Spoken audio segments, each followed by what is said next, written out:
Assalamualaikum warahmatullahi wabarakatuh. Halo, salam kenal. Saya Sausandia Manik, mahasiswa Universitas Pendidikan Indonesia, Program Studi Pendidikan Geografi, Fakultas Ilmu Pengetahuan Sosial Angkatan 2024. NIM saya 2404568. Di video ini saya akan menjelaskan sedikit materi tentang dinamika penduduk. Materi dinamika penduduk akan kita pelajari pada kelas 2 SMA atau pada kelas 11.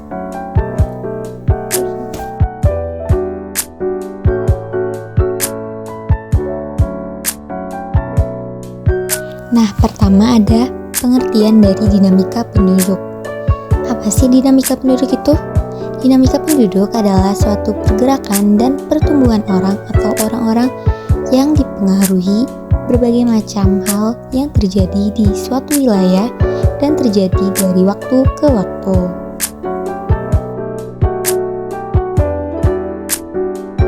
Nah, selanjutnya adalah faktor dinamika penduduk.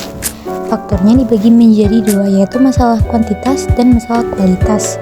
Masalah kuantitas disebabkan oleh tiga faktor, yaitu kelahiran atau natalitas, kematian atau mortalitas, dan migrasi. Masalah kualitas disebabkan oleh 4 faktor, yaitu tingkat pendidikan yang rendah, tingkat kesehatan yang rendah, tingkat kemakmuran yang rendah, dan tingkat kepadatan penduduk yang tinggi. Kemudian adalah dampak dari dinamika penduduk. Yang saya berikan adalah contoh dari dampak negatif. Yang pertama adalah persebaran penduduk cepat, persebaran tidak merata, dan pertambahan penduduk yang tinggi.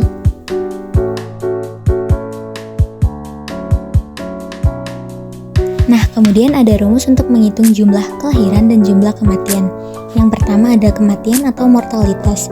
Dibagi menjadi 3, yaitu kematian kasar, kematian bayi atau umum, dan kematian khusus. Rumusnya bisa dilihat seperti yang ada pada gambar. M itu untuk mati, P itu untuk jumlah penduduk, dan K itu 1000. Selanjutnya adalah angka kelahiran. Angka kelahiran juga dibagi menjadi 3, yaitu angka kelahiran dasar, angka kelahiran umum, dan angka kelahiran khusus. Yang pertama adalah angka kelahiran kasar. Angka kelahiran kasar adalah menentukan jumlah kelahiran per 1000 penduduk pada suatu periode tertentu, biasanya selama 1 tahun. Nah, pengelompokannya ada 3. Yang pertama, rendah kalau jumlah kelahirannya di bawah 30 per 1000 penduduk. Yang kedua, sedang jika jumlah kelahiran antara 30 sampai 40 per 1000 penduduk. Dan yang terakhir, angka kelahiran tinggi jika kelahirannya lebih dari 40 per 1000 penduduk. Angka kelahiran umum. Angka kelahiran umum menunjukkan jumlah kelahiran per 1000 wanita yang sedang berada pada usia reproduksi, yaitu sekitar 15 sampai 49 tahun dalam suatu periode tertentu. Dan yang terakhir, angka kelahiran khusus, yaitu jumlah kelahiran sesuai umur. Nah, untuk jumlah natalitas atau kelahiran bisa langsung dilihat juga pada slideshow yang sedang ditayangkan. Ada CBR sama dengan L untuk lahir per jumlah penduduk keseluruhan dikali 1000 dan sebagainya. Selanjutnya ada migrasi, yaitu perpindahan. Migrasi adalah perpindahan penduduk dari suatu wilayah ke wilayah yang lainnya. Migrasi dilatar belakangi oleh beberapa faktor, diantaranya kurangnya atau menipisnya lapangan pekerjaan di daerah asal dan peluang pekerjaan yang besar di daerah lain. Yang kedua, terjadi bencana sehingga wilayah asal tidak dapat ditempati. Yang ketiga, adanya tekanan dari masyarakat. Dan yang terakhir, sulit beradaptasi di daerah asal.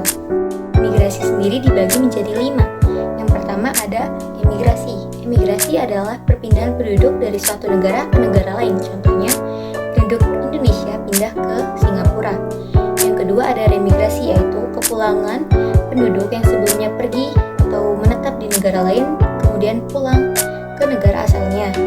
Contohnya, penduduk Indonesia yang sebelumnya tinggal di Singapura kembali ke Indonesia. Yang ketiga ada imigrasi. Imigrasi adalah perpindahan penduduk dari negara lain masuk ke negara Indonesia. Yang keempat ada urbanisasi, yaitu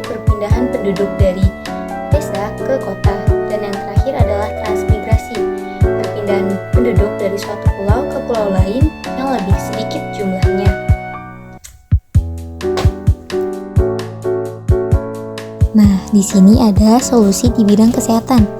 Yang pertama, mengadakan perbaikan gizi masyarakat. Yang kedua, pencegahan dan pemberantasan penyakit menular. Yang ketiga, membangun sarana kesehatan.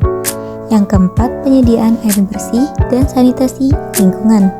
Dan yang terakhir, mengadakan penyuluhan tentang kesehatan gizi dan kebersihan lingkungan. Nah, di sini ada solusi di bidang pendidikan. Ada 6. Yang pertama adalah perencanaan wajib belajar 9 tahun. Yang kedua, mengadakan proyek belajar jarak jauh seperti SMP terbuka dan universitas terbuka. Yang ketiga, meningkatkan sarana dan prasarana pendidikan seperti gedung sekolah, perpustakaan, laboratorium, dan lainnya. Yang keempat, meningkatkan mutu guru melalui penataran-penataran. Yang kelima, menyempurnakan kurikulum sesuai perkembangan zaman. Dan yang terakhir, memberikan beasiswa bagi siswa yang berprestasi.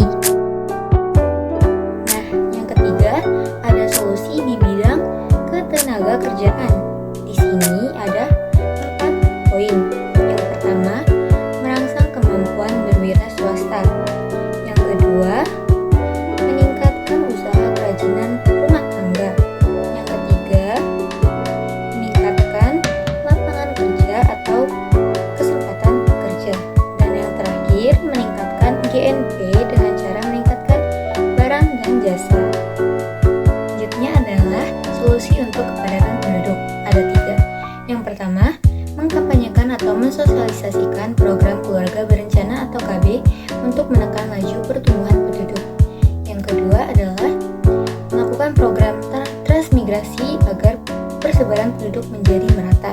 Dan yang terakhir adalah mengajak generasi muda untuk menjadi generasi yang berencana, yang tidak melakukan pernikahan pada usia dini.